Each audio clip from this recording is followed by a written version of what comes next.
There's some incredible memories. It's overwhelming. It gets emotional. My first memory of Colorado tennis is playing the Intermountain Championships down in Colorado Springs. And I was so small, I was 8 years old, and the wind was blowing really strong, and I got blown over at one point during the match. The culture of tennis in Colorado back when we were playing was one big, large traveling family, and maybe you should say traveling circus.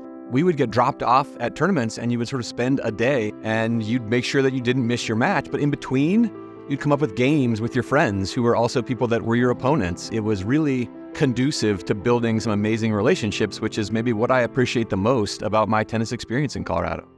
Playing junior tennis in Colorado, high altitude, you don't have a lot of rallies, and Andy was this incredible athlete, could get all over the court quickly. He loved to close the net. He loved to volley. In terms of my style, I was probably more of an athlete playing tennis than I was a tennis player. I always just liked to figure out the game and play and maybe use my athleticism to win a point. He was top ranked in Intermountain tennis. He was starting to move up the national rankings, but he was an incredible point guard. And he led his team to a state championship. Talk about an athlete, to be able to be top of your game in tennis, but also to win a state championship in basketball.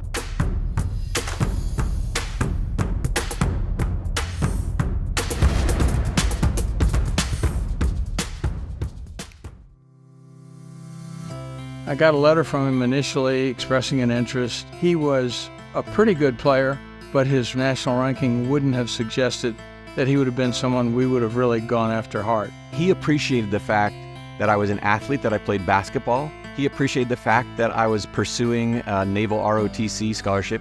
As I read the letter in greater detail, I learned he was a straight-A student, student body president, an all-state basketball player, and a nationally ranked tennis player. I felt like we need to get this guy just to hang around our other guys, just because he's that kind of person. He's going to make everybody a better person. Andy's game in Colorado set up really well for him. When he went to college, that kind of unorthodox style of play probably threw a lot of junior players and then college players off. The chip and charge would drive us all crazy. Having to dig out low balls, having him hit these incredible volleys, attack your second serve. He was relentless. I would describe myself as a very scrappy player. I didn't look pretty. I certainly didn't look traditional, but I worked hard. When he arrived, he was very fast, could jump out of the gym, could do a lot of things athletically that our other guys couldn't do. In terms of tenacity, he's right up there with anyone I've ever coached. He just wouldn't quit.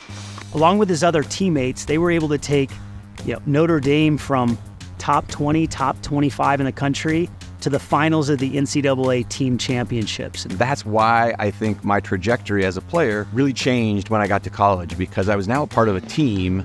We were an incredibly tight-knit group of players, anchored by the best player in the country playing number one. Andy's the only two-time captain I ever had in my 26 years as a head coach at Notre Dame. It's very unusual, and it speaks to his leadership ability. My teammates at Notre Dame mean the world to me. And we were the epitome of a team, and all really unique. We were the first team ever north of the Mason-Dixon line to get to the finals of the NCAAs, and it wasn't because we were wildly talented, but it was because we loved each other so deeply. And that leads to a lot of goodness, and in our case, it led to a lot of wins and some of the most special relationships and memories that a person could have. At the end of his career, he received the Dan McGill Award, which is a pretty significant award. It's based on tennis achievements and academic and leadership achievements. And if ever there was an award that was written up for somebody to receive, this was it for Andy. We ended up spending some time on the Pro Tour together, and he was able to climb up to the top 300 in the world in doubles very quickly.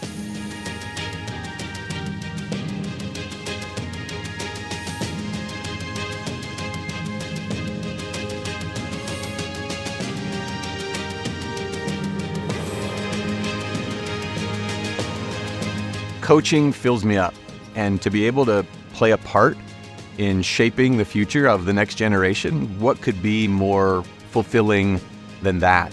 I love coaching. Colorado tennis is inextricably tied to who I am. And so what a humbling honor to be recognized as somebody who potentially contributed a little bit to that community.